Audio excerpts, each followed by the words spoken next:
What the heck is a sweat test? Well, it's only the best kept secret runners have kept from backpackers of all time, in my opinion. And today, I'm gonna give you this secret so you can figure out exactly how much water you should be drinking on the trail. Dehydration is the most common thing I ever see in backpackers. If you start to feel like trash, or you just start to have headaches or other things like that on the trail, it's typically dehydration. It's plagued me more than I ever want to admit, and I've seen it plague a bunch of other people. It's the most common thing I ever see. A lot of times they won't even admit that they're dehydrated. They think that they are hydrated because they're drinking water and whatnot. But the amount of water you can lose may surprise you, which is why this tip is so dang important. I do need to add a disclaimer here though. I'm not a doctor and I'm not giving health advice. I'm just gonna share with you some things that I've learned and I've researched and are working for me. So what the heck is a sweat test? Well, it is basically measuring exactly how much fluid loss you lose while you're out doing the activity. It starts by weighing yourself nude before you go out for a run. You go do a run or a hike for 1 hour, trying to replicate as many things to be the same as your trip as possible. So today, it's 78 degrees, it's windy, and I have the load that I will be using on my Grand Canyon rim to rim to rim fast pack trip.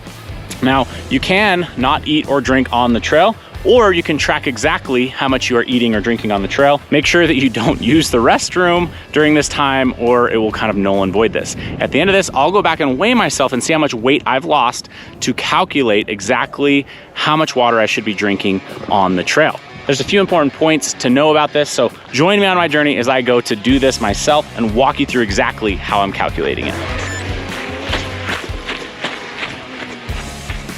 Trying to find a trail that mimics the trail that you're going on is an important part of this. This trail right here is very open, exposed, and sunny, just like the Grand Canyon, but also there's a lot of elevation that's being climbed. So in this 1 hour, I'm gonna climb up 1,000 feet and back down. And over the course of the Grand Canyon hike, I'm gonna be going about 12,000 feet of elevation climb and descent over that day and a half. So it's really good to get that elevation in if you want to get scientific about it. All right, there's the top of the trail. Now, some of you guys are probably saying, yeah, I'm watching you run this trail. I'm not running while I'm on a backpacking trip. But don't be deceived. I've heard people say, you know, I drank a gallon of water today on trail. I'm good, I'm hydrated. But you can use a whole lot more than a gallon just sitting around outside. So don't let that be you. Make sure that you're drinking and calculating this, even if you're hiking, even if you're crawling down the trail, it will matter.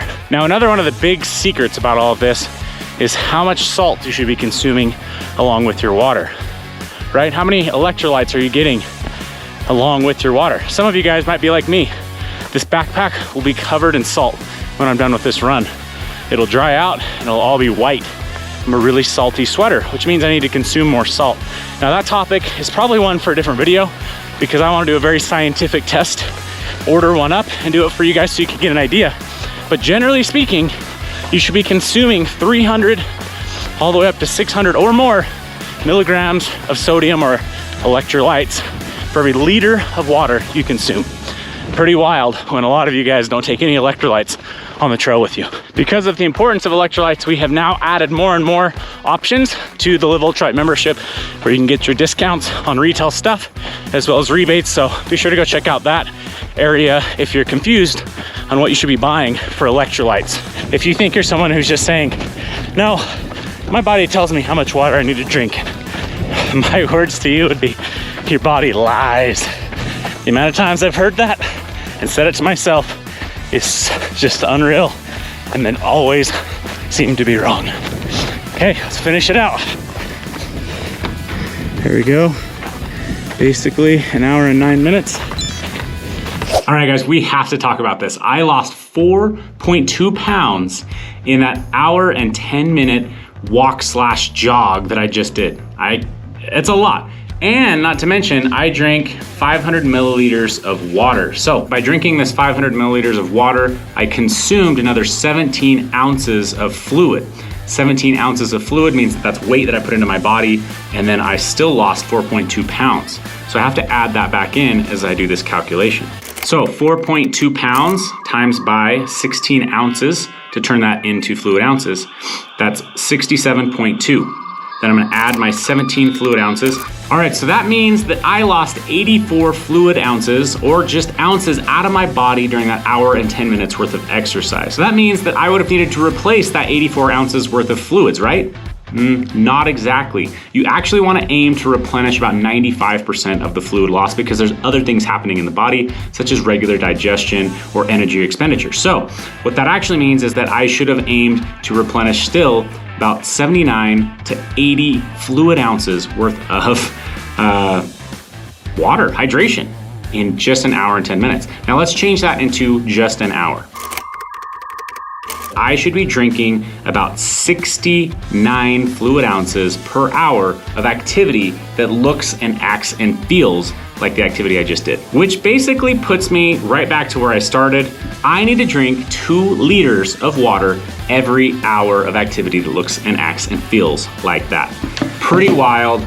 Pretty dang interesting. Now, that is the high spectrum. I know I'm the high spectrum. I'm a big time sweater, and I have salty sweat as well.